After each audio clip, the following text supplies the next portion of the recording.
penyembelian itu harus pakai bismillah. Kalimat harus ini harus dengan arti taruhan sah tidak sah, apa harus sebagai etika, apa harus sebagai supaya kebiasaan baik ini bertahan. Saya ulang lagi ya, misalnya Pak Arifin dawuh teng jenengan cung nyembelih pitik kudu maca bismillah. Kalau kamu memotong hewan harus baca bismillah. Kata harus itu apa artinya syarat sah, sehingga kalau tidak baca tidak sah. Apa keharusan dalam makna etikanya harus baca bismillah. Jadi urusannya hanya apa? Etika atau afdoliyah. Atau kita tidak ingin kultur baca bismillah itu hilang, sehingga barang tidak wajib pun kita wajibkan supaya kultur baca bismillah itu tidak hilang. Nah, Imam Syafi'i itu milih yang tidak wajib. Itu hanya urusan etika. Sehingga dhabihatul muslim meskipun tidak baca bismillah, baik secara sengaja maupun lupa tetap halal ya, tetap sah, tetap halal. Tapi beberapa ulama mengatakan baca bismillah itu wajib dan menjadi syarat sah. Ya kira-kira karena pamit tadi, yang beri nyawa itu Allah, kok apa yang menghilangkan nggak pamit, sudah menghilangkan nyawanya ayam dimakan lagi. Wah itu selingkuhannya kan masih marah itu. Selingkuhannya, pacarnya, anaknya, cucunya itu kan marah itu. Tapi kalau pamit yang punya kan nah, lupa kalau ayam cantik yang pas kamu sembelih itu lanangannya kan mangkel itu. Kalau kebetulan sudah tua kan karep-karepmu kan gitu. Jadi apa? Itu yang tahu Sarah. Saya ulang lagi, yang tahu Sarah, karena ini sudah jelimet, sudah jelimet. Sehingga nggak ada kitab matan yang Indo kecuali disarai. Dulu ada kitab namanya Takrib, karangannya Abi Suja. Terus disarai kecil sekali oleh Fathul Qorib, ya, oleh Ibnul Qasim Al-Huzi itu. Terus disarai lagi oleh Bajuri. Jadinya Bajuri itu sudah sarhun ala sarhin warifin, sudah sarhun ala sarhin, bukan sarhun ala matnin tapi sarhun ala sarhin. Nah, kenapa memang kita butuh itu? Saya ulang lagi, kita butuh itu. Nah, kenapa butuh? Ya karena mau tidak mau. Saya ulang lagi, mau tidak mau. Karena matan itu seperti itu. Misalnya matan cerita, yang dikatakan menyembelih itu apa? Ya nyembelih itu ya nyembelih itu memotong hewan. Terus motongnya dari mana? Kalau kamu motong hewan dari mana coba? Dari belakang atau dari depan? Dari mana? Depan misalnya. Pertanyaannya, ketika dari depan itu paling penting terpotong al-hulkum wal mari misalnya. Yang satu majrur to'am, yang satu majrur ruh, ya gitu, majrur nafas. Tapi andekan dari belakang gimana? Tapi tetap terpotong. Mulai ribet kan? Kalau kubu sebelah kan enak, pokoknya nggak sunah Rasul seperti itu, nggak mau debat. Tapi kita nggak, cara berpikir nggak gitu. Ini kan status hukumnya halal apa haram ketika ada orang motong hewan dari belakang.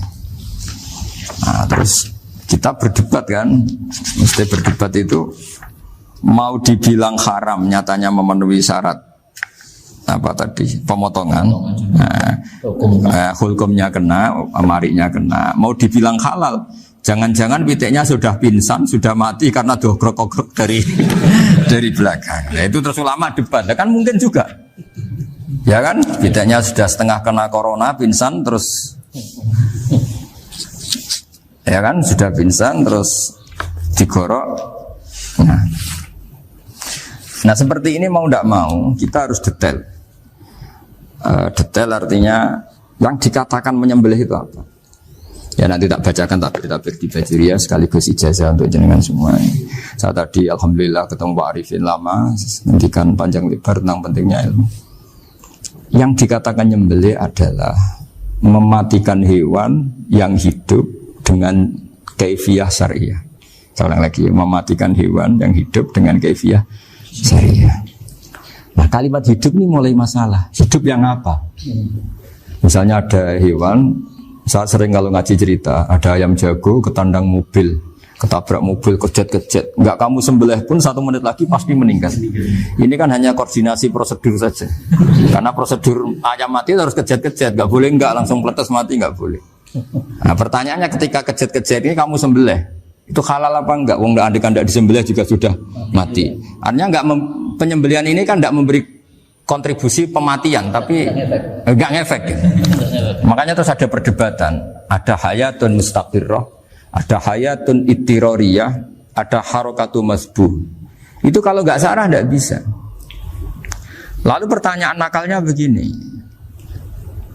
Saya itu betul pernah ngalami itu. Wayam jago itu kan mahal, apalagi kalau Bangkok kan.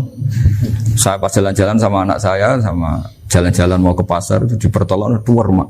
Kusik halal tau ora? Karena tanya orang awam, halal kata saya. Gitu. Padahal andai kan tidak disembelih pasti mati.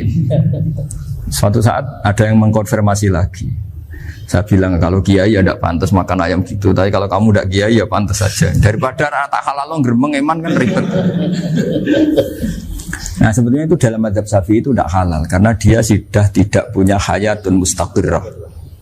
Karena tadi setengah menit lagi atau 1 menit lagi pasti mati. Kan dia belum mati karena koordinasi Israel saja tetap yang nyambil itu.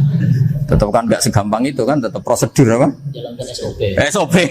SOP-nya harus ada. Nggak boleh mati selonang-selonang itu nggak boleh, tetap ada SOP kata Warifun ada SOP. Dia kalau sama saya bisa buyon kalau. Nah, tapi misalnya nanti pertanyaan, tapi dalam mazhab Maliki itu diabaikan, hayat mustaqirrah, hayat ittirariyah, hayat itu diabaikan. Cara berpikir Imam Malik lebih matematis. Kalau nggak disembelih itu matinya berapa menit? 1 menit lagi. Gara-gara disembelih dia mati sekarang. Berarti eksekutornya ya peso itu. Ya berarti peso itu memenuhi kriteria mematikan sesuatu yang masih hidup, hewan yang hidup dengan cara syar'i. Jadi andai kan ada rapat malaikat, matinya karena apa? Karena peso apa karena kecelakaan? Karena peso. Ya kan? Ya. Karena kalau nggak tanpa peso nunggu 1 menit. Gara-gara disembelih langsung jadi sekarang. Nah karena hukum halal ini yang menarik dan menguntungkan. Di bab ini orang jadi Malikiyah semua. Mana maksudnya ya? Jadi kita ini sebetulnya Syafi'i pecundang gitu. Syafi'i partai politik. Jadi kalau sedang tidak menguntungkan ya kata siapa kita Syafi'i banget. Tidak juga itu. Ya, jadi karena tadi ya kalau pada level pada level perdebatan ulama itu ada tadi ya, ada seperti itu, ada hayatun mustaqirrah, ada hayatun ittirariyah, ada harokatul masbuh.